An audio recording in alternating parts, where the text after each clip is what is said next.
It's doing the live dance. And hello, everybody. Welcome to Author Q&A. I am HP Holo / Edie Skye, and I have a lot of author friends, and I like to interview those author friends. And today we have one of my bestest, coolest author friends, who is definitely cooler than me, Shami Stovall. Before I have her introduce herself, though, we've got the usual podcast stuff to go through. We're giving away a signed copy of today's book, 24-Hour Warlock. So that link is in the show notes, and it's going to be in the comments in a sec. So go fill out my little form, if you want to try to win it and all that. If you have any amount of fun while watching this, be sure to like and subscribe and do all those things. And also, if you want to support the podcast, I have various little Ko-Fis and buy me a coffees where you can go drop some money in my little tip jar, and those will be in the comments as well. But while I'm adding those links, Shami, introduce yourself. All right. Well, I'm Shami Stovall, Shami like the car cloth. I've been an author for a little while here. I think most people know me as the person who writes YA fantasy, but I technically write all sorts of stuff, lit RPG, sci-fi, and obviously right now we're promoting the 24-Hour Warlock, which is urban fantasy. So I've got my fingers in every single pie, which, by the way, everybody, the general consensus is if you're an author, you should just stick to one genre. You should never leave that genre.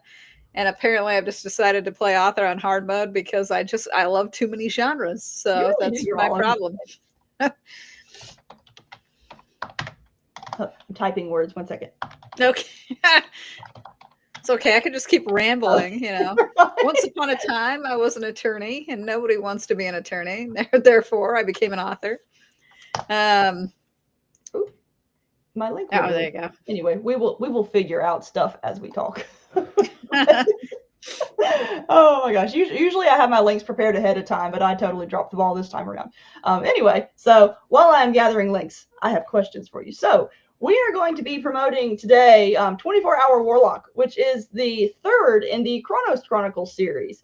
And I haven't read books 2 or 3 yet, but book 1 is one of my favorites ever, which is really spectacular because I generally don't like things that revolve around time. Like it's just, for whatever reason, it's one of the tropes and story whatevers that I'm just kind of indifferent to. But Time Marked Warlock did everything right in a way that I absolutely loved it. So guys, if you haven't started this series at all, you absolutely need to. But since this is a book 3 that we're talking about today, give us a basic overview of the Chronos Chronicles as a whole, and then tell us what book 3 specifically is about. So Chronos Chronicles is about a warlock private investigator who has made a pact with Chronos, the Titan of time, right, from mythology. And so he can rewind time up to 24 hours. And he uses the time rewind in order to solve mysteries, catch criminals, fight monsters, all that kind of fun jazzercise activities that you would want to do if you had time rewind powers. The series starts after the main character has lost his brother. So he's a little down in the dumps, right?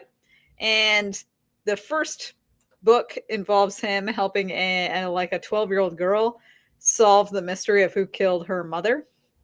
And in the process of doing so, he gets his mojo back. So at the start of the book, he's not really into being a PI. He might have these amazing powers, but he's just not into doing things. But throughout the course of the very first book, and this might be a mild spoiler, but I'm not going to spoil too many things. But that is kind of the point of the book, is that he gets back to being a PI. In the second book, we take on a different case, and that's in Oakland. And there's a killer. There's somebody going around Oakland killing a bunch of people. We deal with werewolves and elves and all that other kind of stuff in Oakland. It's a lot of fun. I think it's better than the first book in terms of it's a little bit funner because, in the first book, he is a little, he's down in the dumps. He's depressio a little bit of the time. And while that makes for a good, satisfying conclusion to the book, because when he does get his mojo back, you're like, wow, yeah, that's awesome. There's such a kick-ass climax in that book. Yeah, he has more of his mojo back. He's ready to do stuff. He's still jaded and sarcastic because that's just his character, but now we get to do fun catching criminals, right? And in the third book, which is the one that just released, there is a there is like a, I don't want to say it's like a cartel lord, but it's like a magical cartel lord, right? Mhm. Like, so he captures magical creatures and then turns them into potions, basically, that Ah. can like empower you or power up stuff. He deals in a lot of criminal stuff, and this is a wizard. I haven't had a wizard in the series yet, but now Mhm. Adair Finch has to fight an evil wizard, basically, who is mostly invulnerable. And so, even though he can rewind time, if he can't figure out a way to deal with an all-powerful wizard, how's he gonna, Yeah. no matter how many times you rewind time, that's not gonna save you, like that kind of thing. So a lot of the book is about dealing with this, like, how are we gonna take this guy down? Yes, I that feel like it's a actually. lot of fun as well. It's a lot more action packed.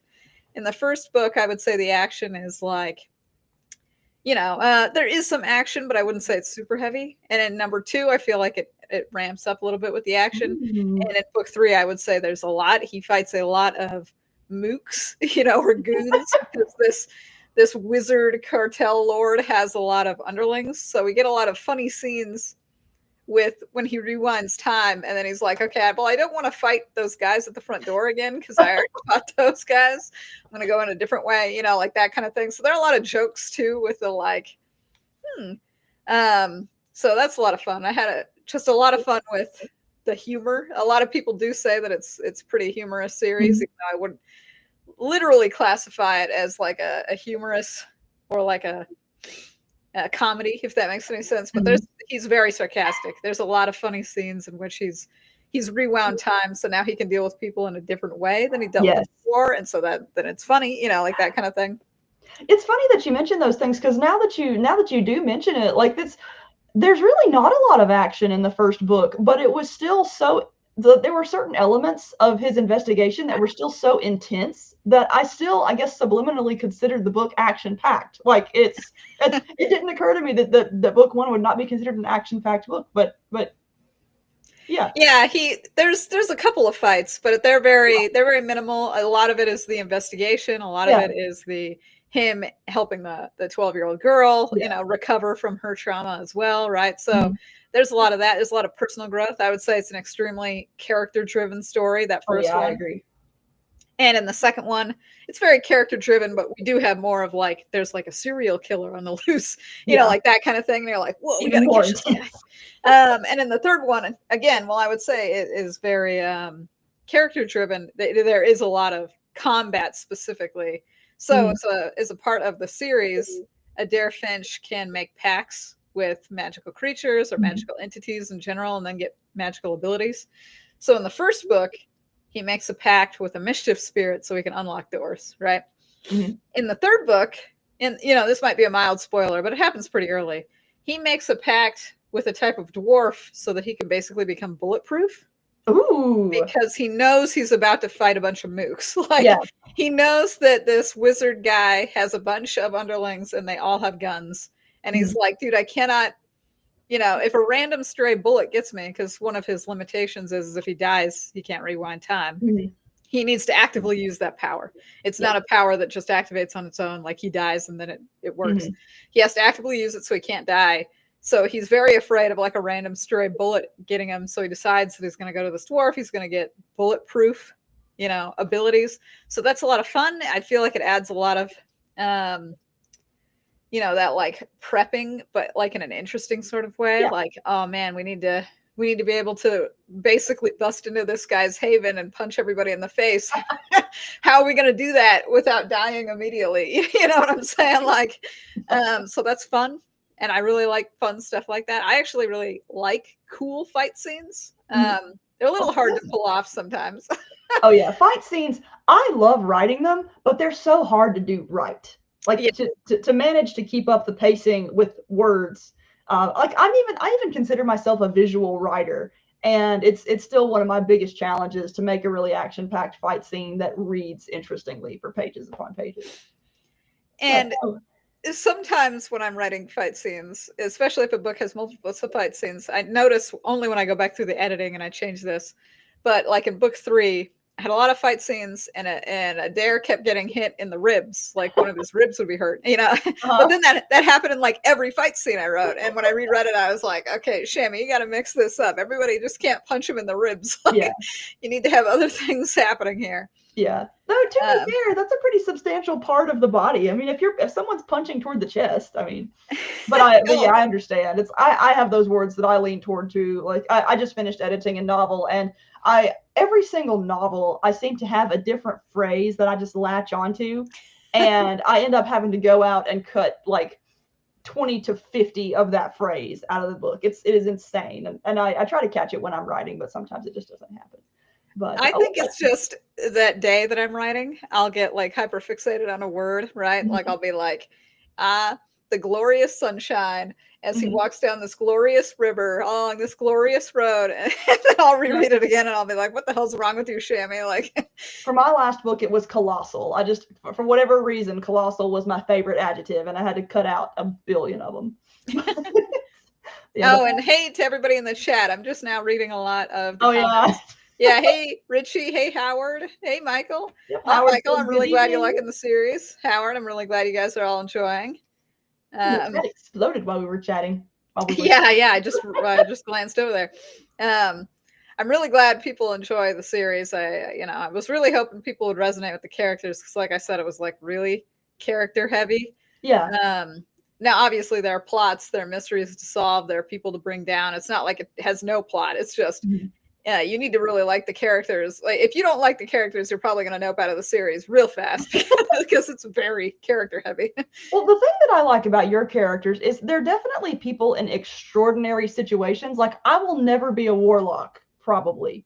But even though they're in extraordinary situations, they still have very relatable problems and very relatable conflicts and whatnot. And that makes them easy to read about and easy to connect to. And that's also a hard balance to strike.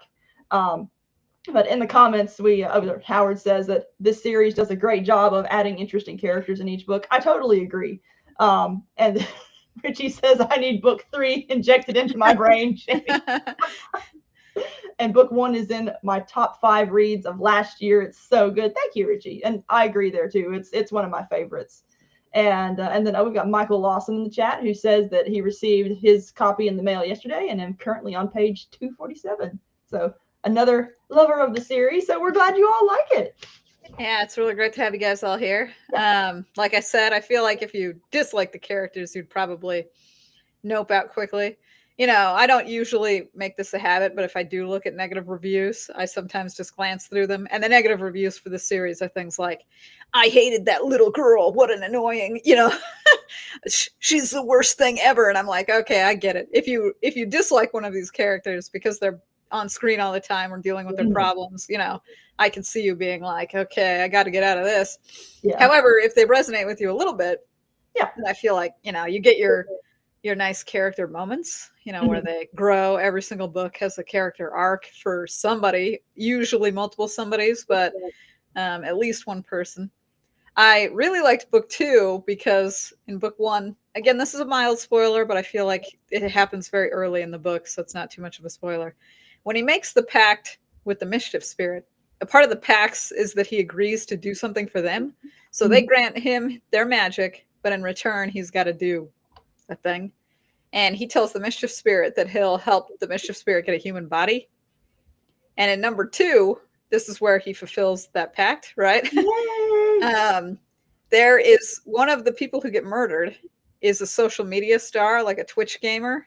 And the mischief spirit takes over the Twitch gamer's body. So she becomes like a social media star. And that is probably one of the funniest setups. Did that character reappear in book 3? Because another yes, she does show up in book 3.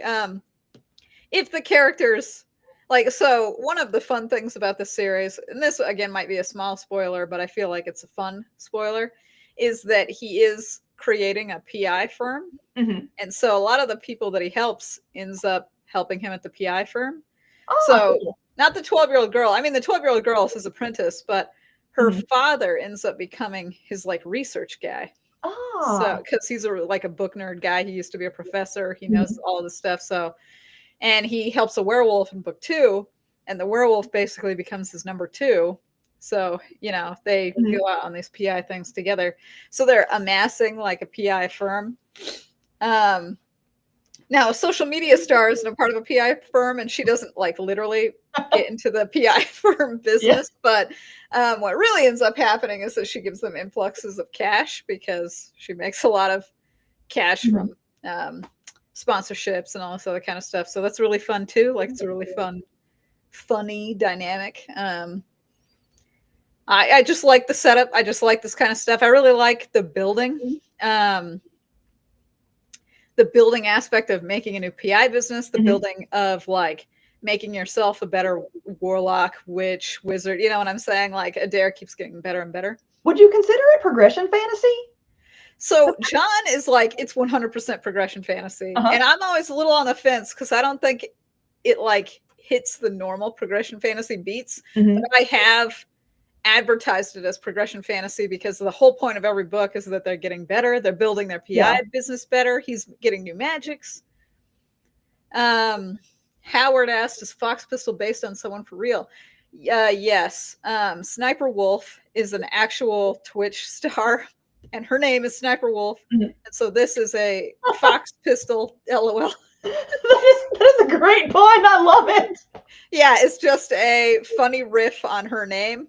I don't really use her personality for realsies, but a couple of the things she does are technically in the book. I mean, like technically, and like I watched a couple of her videos and added some mild things like that. And here's her social media profile. Here's what she's doing when she's playing the games. Things like that. So, yes, if you know of a lady named Sniper Wolf, that's the inspiration for Fox Pistol. Cool. Now, one question I wanted to ask earlier, at this point, you basically have 3 different magic systems in the setting. You have the warlocks who make deals with creatures to get their powers. You have the witches, and now you have a wizard in there. So what are the differences between all the magic systems? And specifically, what do the wizards do? Well, so I know we've discussed the warlocks and witches in the previous interview. Yeah. And in all seriousness, they all have like a base template that is the same. So everybody has these 5 cores in which they can fill with magic in their body. But warlocks make the pacts, right? And that's how they get their cores filled, so they can have up to 5 magical abilities. They can get them from all sorts of wacky sources. But the downside is that they have to do things for people, right? They have to fulfill some sort of pact or promise or thing. Witches get their powers from the moon, and they get their powers basically from the phases of the moon. And I go into great detail about that more in books 2 and 3, about how the different phases of the moon grant different types of abilities. Like full moons give you lots and lots of power, but like new moons might give you like healing abilities and other stuff like that, right? So depending on the night in which you become a full witch will determine all of your magics. You gain all of your magics immediately right then. So your 5 cores are filled with moonbeams, basically. And the moonbeams grant you these specific powers. They are based on your kind of personality and wishes and desires, but also coupled with the moon phase. So, that's at least fun and interesting, but they never change. Once you have these 5 abilities, those are the types of abilities you can have, but you can empower them and make them better. Wizards draw their magic from like an ambient source, like something that they can get. So the wizard in book 3 gets his magic from a quaddle, like the Aztec feathered snakes, basically. And they can cultivate their magic by putting it into other people and then drawing it back from them. So they have these servitor creatures, basically. And I made a few jokes about that, how Merlin, his servitors were the Knights of the Round Table. And that's why the Knights of the Round Table had these weird magical abilities and myth and tales and stuff, because Merlin technically was giving them magic and then taking it so that he can empower himself. Oh, that's cool. And I also had, Rasputin as a wizard, and he was giving it to the Romanovs and then taking it. Like, so I tried to tie this into a bunch of real world myths about wizards. Like, why do wizards always keep all these huge entourages? I almost wanted to pull in stuff like Gandalf. That's why he keeps all those hobbits around and stuff like that. But since that is more of a book actually in the world, I just decided to leave that out. But For whatever reason, a lot of wizard myths do have the wizards hanging around like a lot of people, Yeah. like Merlin with Knights of the Round Table. So I just wanted to play on that. So yeah, and that's why this wizard guy is in charge of like this huge cartel and has like a huge number Mhm. of these people that work for him. You know what I'm saying? So Oh, that totally makes sense. I like it. I tried to make everything come together. Yeah. I assume he's the character on the cover, right? Yeah. His name is Maldonado, and he's the evil wizard, and so there he is. If Yeah, you that's look a really great closely, he has cover. like glowing tattoos on his hand and other stuff like that, and then a pendant. They're all Aztec designs, even the pendant and the tattoos that he has. So because he takes a lot of influence from like Aztec things, he's got the quaddle power, all this other kind of stuff. So it's a lot of fun. Yeah. Tried to have a lot of fun with it. Why Aztec imagery specifically? Oh, I've always thought Aztecs were spoopy, like scary as hell, and a lot of their myths are super spooky. I don't know if you're like super deep into Aztec lore, but the Aztecs have said that the world has been destroyed multiple times and then like remade and all this other kind of stuff. You need blood to power and appease gods, and you need to be murdering fools, and there's a crazy dark afterworld, like all this other kind of stuff. It all feels dark to me, like in like everything is like slightly evil. So I thought that would be really fun for the villain, right? It's because there's all this like blood sacrifice, and he's a guy who kills a bunch of magical creatures to turn them into potions. So he's all about murdering things. You know what I'm going with this? Oh, I lost my. There they are. I lost my questions for a second. I've got so much mess on this desk. But yeah, he makes such a great cover character though. Like he is so fearsome looking. Like he's one of those where I would not want to encounter him in a dark alley or even a well lit alley. But as a cover character, he's so cool. Yeah, I do like it. Chris McGrath does amazing work. He's great. If you can find him and get him, you know what I'm saying? Like he's super busy, but if you can get him to work for you, he does amazing work. Are the so he's done all of the Chronos Chronicles covers for you. Has he done any of your other covers too? No, just the Chronos Chronicles. He's really well known for doing like the Dresden Files covers. Okay, yeah. That's why I reached out to him for this series. He's a little too expensive for every cover I would ever do, if that makes any sense. Because you can get book covers pretty reasonable nowadays, right? And you can get even fancy special edition book covers pretty reasonable. And Chris McGrath is like way more expensive than even like a fancy edition cover. So while I do think he does great work and he's totally great, I don't know if I could hire him for every single one of my books. But he's really good for this specific genre though, and I think that's key in terms of cover design. We can almost do a whole podcast on cover design. Oh yeah, and for sure. Art. But all right, so let's see here. So a lot of the fun of previous books and this book is the eclectic cast of side characters and allies and whatnot. Did you have a particular one that was really fun to write? And also, how do you choose like this? Because it seems like the assortment is not necessarily random, but there is definitely an eclectic assortment of allies and characters that he encounters. So how do you choose what archetypes show up? I usually choose based on what I think would be funny in terms of like characters bouncing off one another. If that makes any sense. Yeah. I love the grumpy sunshine dynamic. So obviously in the first book, Adair is very grumpy, Bree is very sunshine. We have a good time. In book 2, we get the really angry werewolf. And I basically have cooked into the lore that they have like that the lycanthropy curse comes with extra anger issues. So it causes you to get really angry. It causes you to transform into a werewolf, like that kind of thing. Yeah. So it's funny to have a guy who's like a little bit more unhinged, not grumpy, but like, and then suddenly we're in a fight for, almost no reason. And you're like, whoa, mostly because that causes complications, and that's funny. It's also funny to see Adair on the reverse side where he's trying to calm somebody down, right? And be like, let me handle this. I got this, but then they don't got this. I think my favorite character is definitely the mischief spirit, Cull, especially after she becomes a social media star. She's one of my favorite parts of book 1. Well, Cull is great. And in book 1, she is 100% like about being a mischief spirit and mischievous.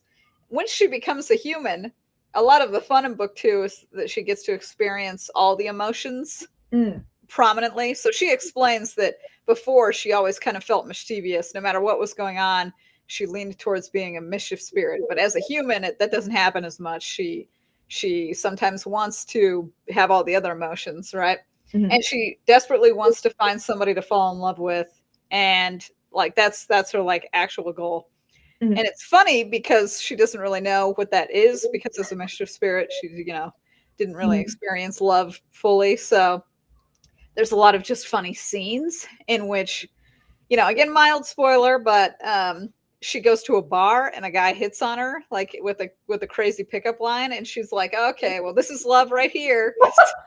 That this is what it is, because he made me feel like giddy and with butterflies in my stomach. So this must be it. That's the feeling. We're in love. We're gonna get married. Like that kind of thing. So it's funny to see like that kind of reaction. You know what I'm saying? And Adair being like, dude, I don't think he can even remember your name. Like he says the same pickup line to everybody. Like that kind of thing. So it's funny to also see those juxtapositions where Adair doesn't want to crush all of her hopes and dreams, but at the same time, he's going to be realistic. Yeah. I feel like writing in opposites and writing in foils are one of the best ways to generate interesting characters and interesting writing. Like I love writing in terms of opposites myself, and it's one of my favorite things to do, because when every single time I'm stuck on a scene and something is not going well, or not necessarily not going well, but the scene is just not flowing, usually I ask myself, what does this scene lack? And it's usually some sort of conflict. And usually the easiest way to add that conflict is to add someone who simply has a different personality type than the character who is leading things. It's a nice little easy fix for me sometimes. So I like to use the Teenage Mutant Ninja Turtle rule. And that is that group dynamics work the best when you have a leader, an angry one, the comedy guy, and the smart guy. Now they don't have to be men. This is just the character types. Because they usually, at least, in a Teenage Mutant Ninja Turtle dynamic, what they'll do is that the angry one, the comedy one, and the know-it-all will argue about the best solution to any given problem, plot point, thing that they're doing, and that the leader will finally make a decision, usually based on all the input from all three of them, which allows for every scene in which we're going to have anything tense happening, like somebody has strong feelings somewhere, right? Yeah. I don't know if you ever watched Teenage Mutant Ninja Turtles or something like that, but like they'll be rolling up to the Technodrome, and then Raphael will be like, well, let's punch them all in the face. And Donatello's like, maybe we should sneak in. And then Michelangelo's like, we should throw pizzas at their face. You know what I'm saying? And then they'll probably do something like leave a pizza out, and that's a distraction. And then they'll sneak in, and then they'll punch everybody in the face, and then that's what Leonardo it all brings sort of comes together. Yeah. So I like that. I know that some people say that the Harry Potter triangle works the best, which is leader, comic relief, and knowledge. But I like angry type. Maybe I'm just insane, but I like. They're fun to write. Yeah. Speaking of someone who's generally not an angry person, I love writing angry characters because it's a little vent for me almost. they're so much fun. And yes. Let's see, Jean adds in the comments, and Leo has to rein in all the madness and make it work. So yeah. Exactly. See, that's the key to having a leader, is that they incorporate all of this, somehow wrangle everybody. You know what I'm saying? Like, that's good. It's a fun dynamic. Yeah. And by the way, guys, if you have any questions for Shami, feel free to put them in the comments and we will get to them. Now, my next question, time-based magic is extremely difficult to write.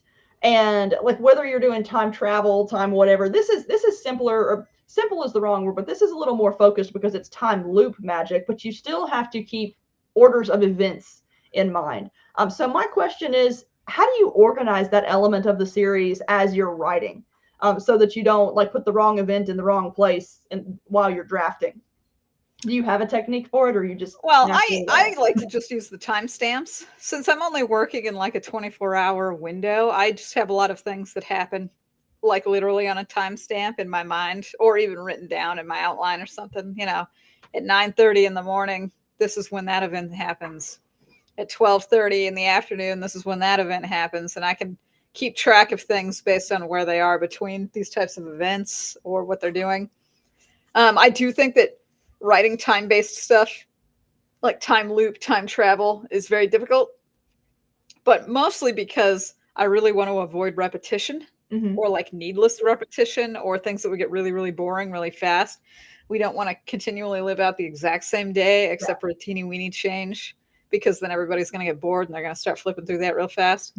If I do repeat an event, I like to have it weirder the second time around, or like funnier. Like a lot of the times, if I have one event in the second event, now it's just going to go crazier. Either Adair is going to answer everything completely perfectly to the point that it almost gets surreal or like comical, or he handles it in such a crazy way that it's then funny. In the second book, he does play a poker game where he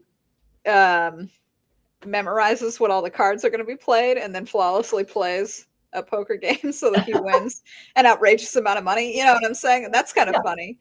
But I do speed through that. I basically am like, remember, he's been here 20 times and he got all the cards correctly because we saw that.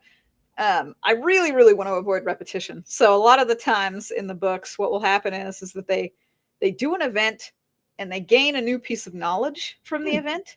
And with that new piece of knowledge, they go somewhere else. So in the first book, like you said, I'm not going to spoil too much because you've already read it. It's been out for a while now. He will get some information from like a neighbor, or what really happens is he goes to the school and he gets information because they get shot at by somebody. And then he takes that information and he goes somewhere else. And he's like, okay, if I'm getting shot at here, I should go look at things here, or I've deduced that I think this is the bad guy. So now we're going to go search their house, things like that. That particular sequence was really well done. I really liked that in the first book. Well, that's how I like to write these books, is that we gain new information. And with this new information, we go to other places to investigate, to get even more information so that we can put together the puzzle. And then at the very, very end, almost as like a capstone to every book, there's like a chapter in which he just does everything perfectly. Like, because he's gathered all the info, he knows everything that's going on. He just wham, bam, thank you, man, goes from place to place, solving everything, in a supernatural speed, basically, like walking in, playing all the cards correctly, winning $1 million, walking out, punching some guy in the face, calling the police, being like, my God, this guy tried to mug me. He's actually the killer. You know what I'm saying? Like, that scene, though, is so satisfying to read at the end because the lead up is not always that smooth. And normally it's kind of a fun inverse of how storytelling usually works, where you want the climax to be the most challenging part. And it's but the inverse actually works really, really well here, because the lead up is so challenging for the main character, because finding all the clues, finding where he needs to be, sometimes in very, very dangerous situations, it's like the easy climax is earned through the lead up, and I really, really like that. Yeah, I like that too. I think that's a really fun way to end a lot of these books, where then he just handles it, you know what I'm saying? And you're like, wow, I can't wait to see how he handles this. That's really fun to me. But like I said, I think the biggest challenge of the time loop thing is not being boring, like just repeating myself constantly. I really, really don't want people to be bored. I really want people to just have a really fun time with what we're doing here, solving a mystery. So I really do try very hard not to repeat scenes. Cool. Now, going back to the very, very, very beginning, back when you were first planning this series, did you know from the very beginning that you wanted to work in 24-hour time loops, or did you have some rejected ideas that basically led you to the 24-hour time loops? I like time travel stories, but only when they're done correctly. And I felt like it's a huge challenge to try and think of a fun time loop frame of work And I knew that I wanted to make this a little bit more episodic of a series where every book kind of has its new different challenge. And so I needed a way to have time looping be manageable. You know what I'm saying? I can't just have them rewind time from anywhere, because then it becomes really unwieldy.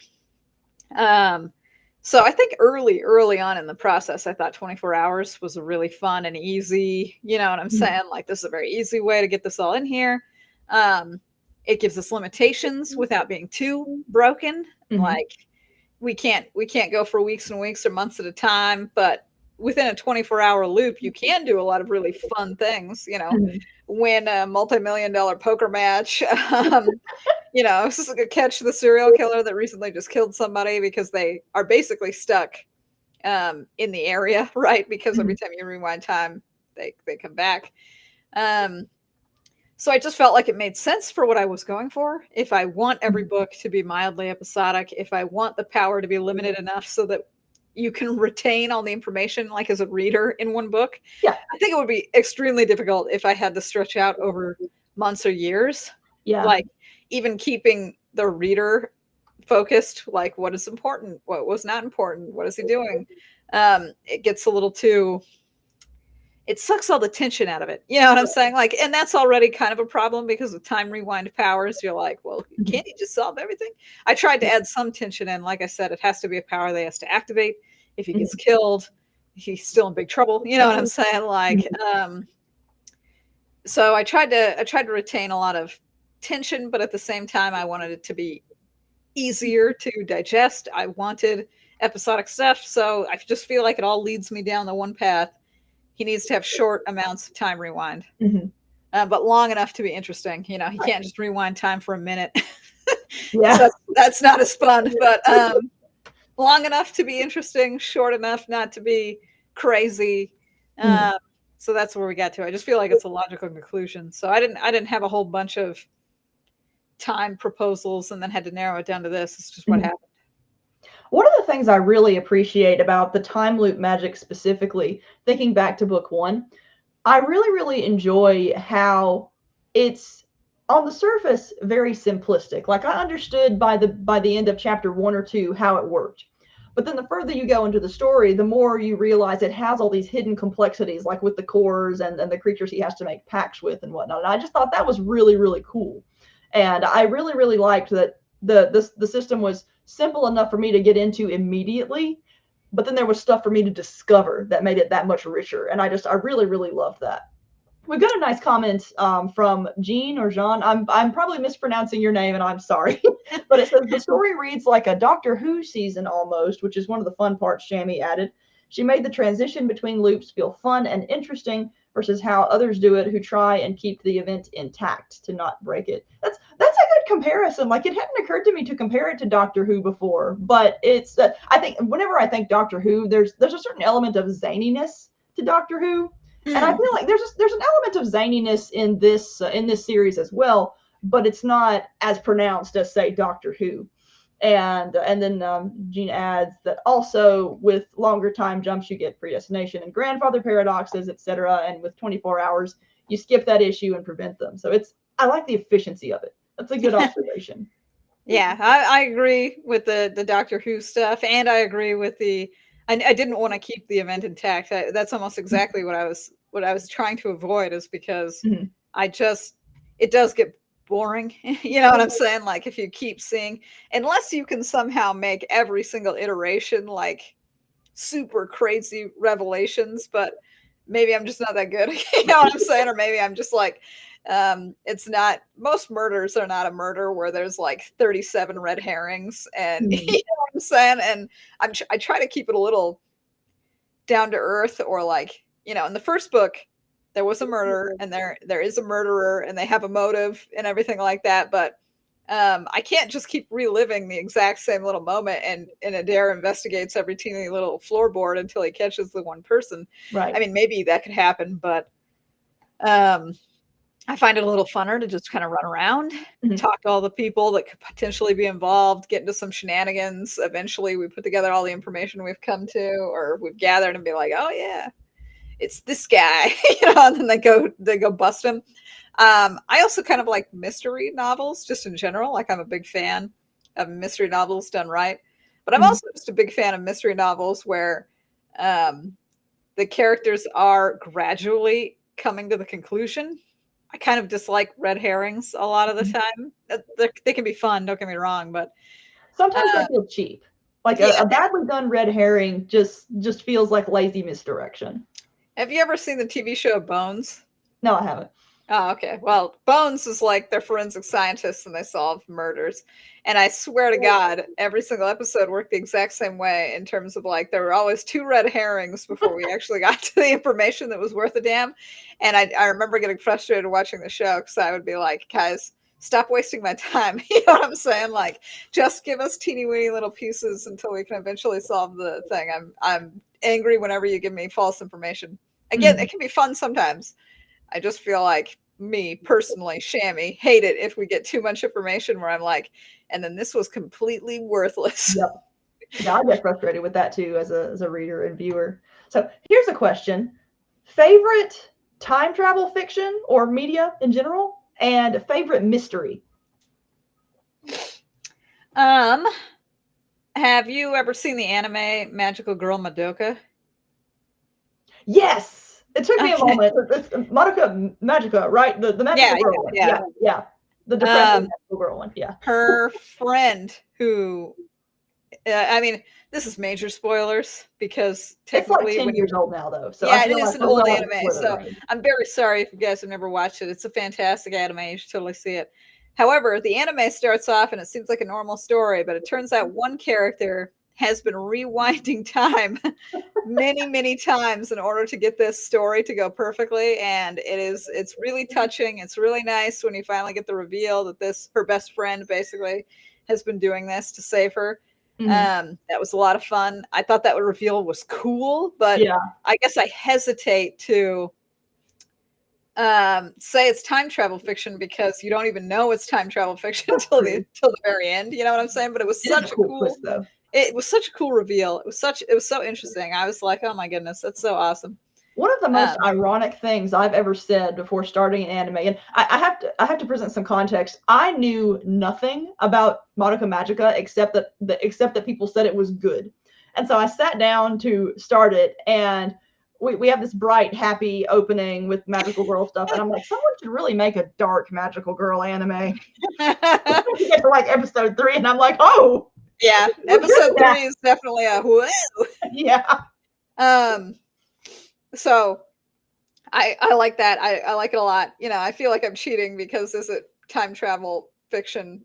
It is, but is it? You know what I'm saying? Like Well, that it's kind of kind thing. of fiction, so. I think one of my favorite mysteries, and it's just because it stuck with me for so long, is And Then There Were None by Agatha Christie. And that's the one where like 12 people are invited to an island to have like a little island retreat for the weekend. And then one by one, they start dying. Mhm. And all of their deaths coincide with this weird poem that's in everybody's room. This is also an old book, so if I spoil it, I'm really sorry, peeps. It's a really good book, but you've had plenty of time to read it. Everybody on the island is technically a criminal of some sort, and one of the people there is a judge. The judge fakes his own death, but he's actually the mastermind behind it. He Mm. brought them all there to murder them because he thought that they all got away with crimes they should not have gotten away with. Mhm. And so I thought that was really fun. I thought it was funny because the poem, the 12 Little Indians poem, has all of these Indians dying in like crazy, terrible ways. Mhm. And so everybody is almost final destinationing dying in the exact same horrible ways. And you're like, Uh-huh. that's funny. It's funny that there was at least a coherent motive. I have either read or watched shows or played games where the mystery or the motive behind it, and I'm like, this is insane. You Oh know what yeah. I'm saying? Like that was complicated. I kind of like the movie Saw 2 Uh-huh. for almost the exact same reason because he just traps a bunch of people in a warehouse with a bunch of fucked up puzzles and they have to just solve all the puzzles in order to get out of there. And Mhm. he hates them all because they are people who have basically squandered their life, right? Mhm. So that was fun if you like horror movies. You have to like horror movies, so there Oh are a lot yeah. of terrible scenes in that. Um, But yeah, so I think I'm just drawn to mysteries that involve murder or some sort of terrible body horrors type stuff. So I might just be mentally ill, but those are the types of mysteries that I remember like long past reading them. What would you say was the biggest influence on how you wrote this series? Or was there a specific influence? I would say that there's probably a couple influences, really. Um, have fun, Robert. Yes. Some guy See said you he had later, to Robert. go. Thank you Um, for joining us. I really like noir, Mhm. and I feel like it, especially in the first book, it has a very noir feeling to it. Mhm. I love a good moody PI. Like, it's such a good archetype.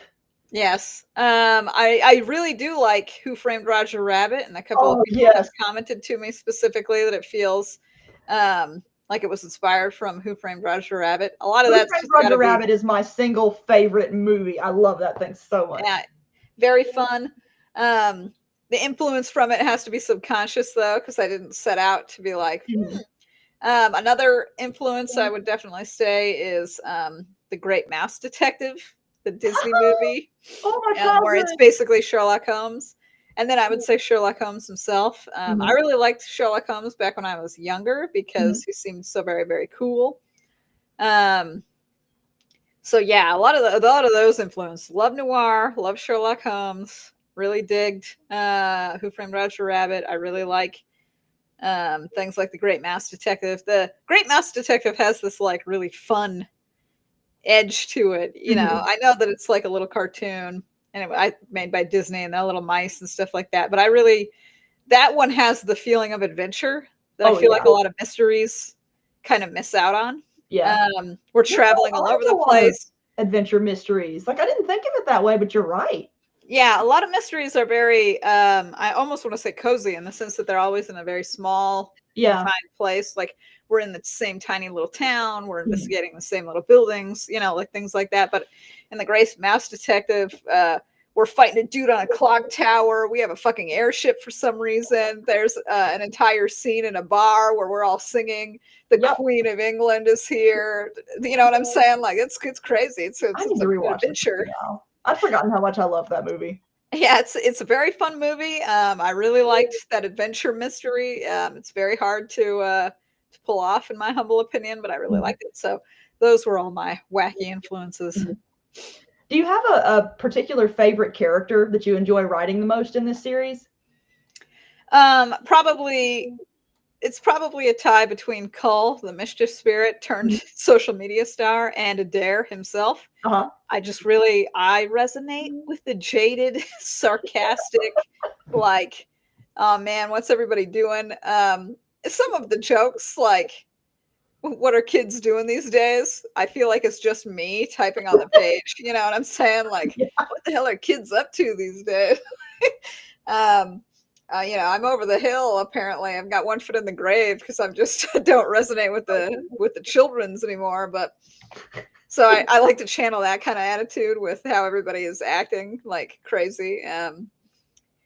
So Adair is very fun. I like Cull because I really love characters who are vivacious and full of Mhm. life and really love things. I feel like there are not a lot of characters who like actively love and talk about the things they love and want to Mhm. do stuff and are like wide-eyed and love the world. Um, very few characters like that. I really like them. I always resonate with them. I'm like, oh man, they're not me. Like I don't feel like I'm that person, Mhm. but I always want to be around somebody like that. Does that Yeah, make they're any fun to sense? read and fun to Yeah. be around, yeah.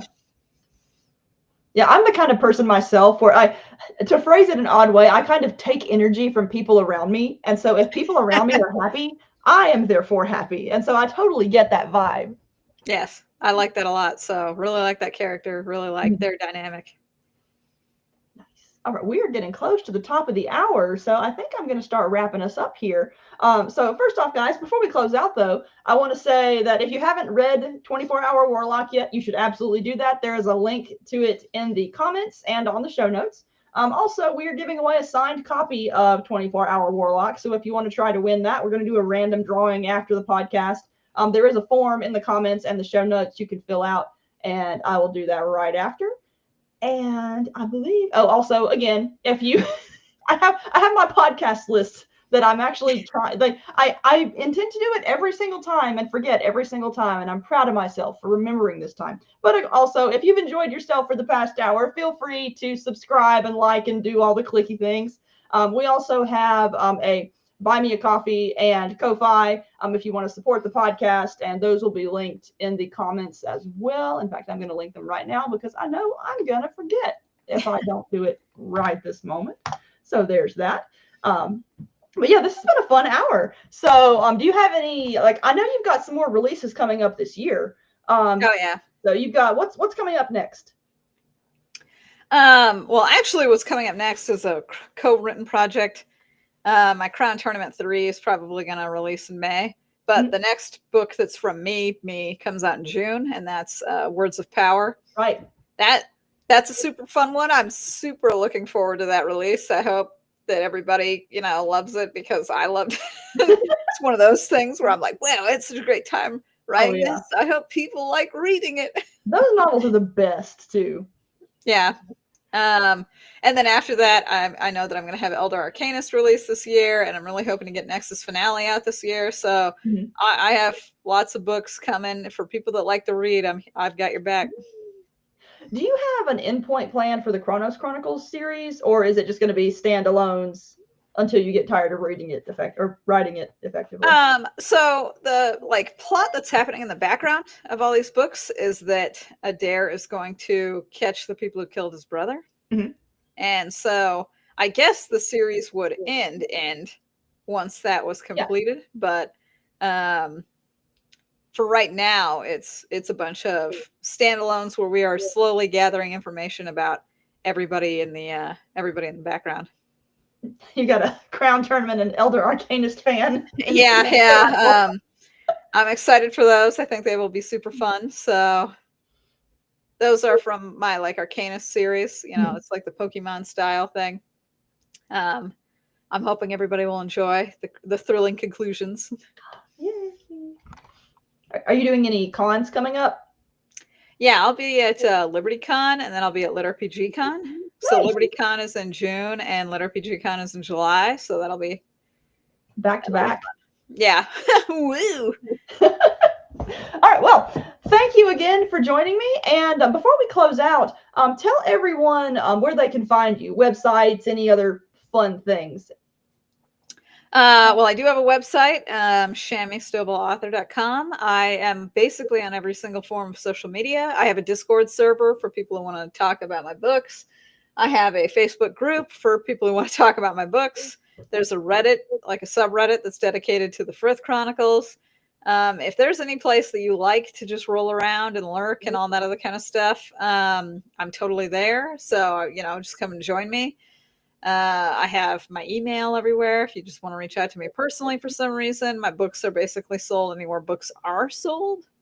Barnes and Nobles, Target, Walmart, Amazon. I've got audiobooks. I'm all over the place. Nice. All right. Well, thank you everyone for joining us tonight. And thank you, Shami, for joining me. This has been a really fun interview. So. Yeah, this has been great. You're always great to hang with, Heather. You're vivacious. It's that person that I'm like, man, I'd like to hang out with these people. You're always fun. You're always on it. So it's at least 50% coffee, to be honest. Whatever the source of your power, it is a good power, and you use it for good. Yes, mostly good. All right, everyone, go read 24 Hour Warlock, and we will see you next time. Bye. Bye-bye.